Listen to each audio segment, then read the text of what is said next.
আচ্ছা, এই যে টেটোনিম কি?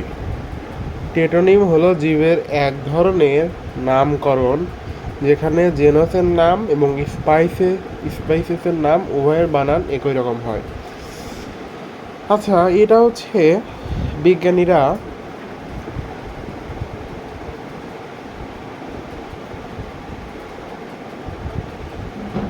মানুষের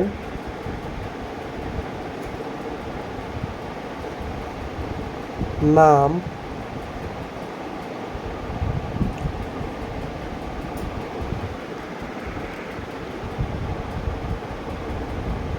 প্রাণীদের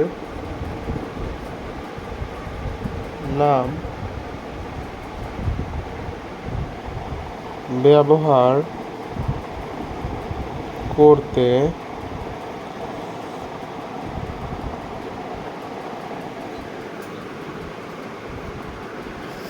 বিজ্ঞানীরা মানুষের নাম প্রাণীদের নাম ব্যবহার করতে এটা ব্যবহার করে আর কি, এই দুটো একসাথে, যার কারণে উভয়ের বানান একই রকম হয়। টেটোনিম এবং জীবের এক ধরনের নামকরণ যেখানে জেনস এবং স্পাইসেসের নাম উভয়ের বানান একই রকম হয়, এইটাই আর কি। যদি স্পাইস থাকতো তাহলে সেটা হচ্ছে প্রাণীর দিকে চলে যেত, কিন্তু এই জেনসের যেটা নাম এটা সবসময় বড় হাতের হয়, বড় হাতের, বড় এম। আর স্পাইসেসের যেটার নাম সেটা হচ্ছে ছোট এম এর হবে।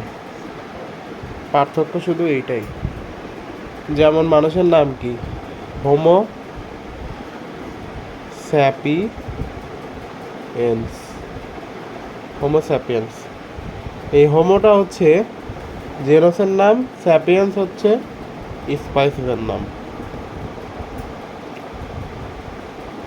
এইটাই এখানে বলছে যে টোটোনিম হলো জীবের এক ধরনের নামকরণ।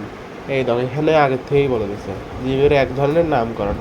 নামকরণ করা হয় সাধারণত এই দুইটা দিয়েই, এটা 9-10-এও পড়া হয়েছে। যেখানে জেনসের নাম এবং স্পাইসের নাম উভয়ের বানান একই রকম হয়, যেখানে হচ্ছে জেনসের নাম এবং স্পাইসের নাম দুজনের নাম একই রকম হবে, বানান বানান একই রকম হয়। এই হচ্ছে দুইটা কি পয়েন্ট, এখানে দেখলেই বুঝবা।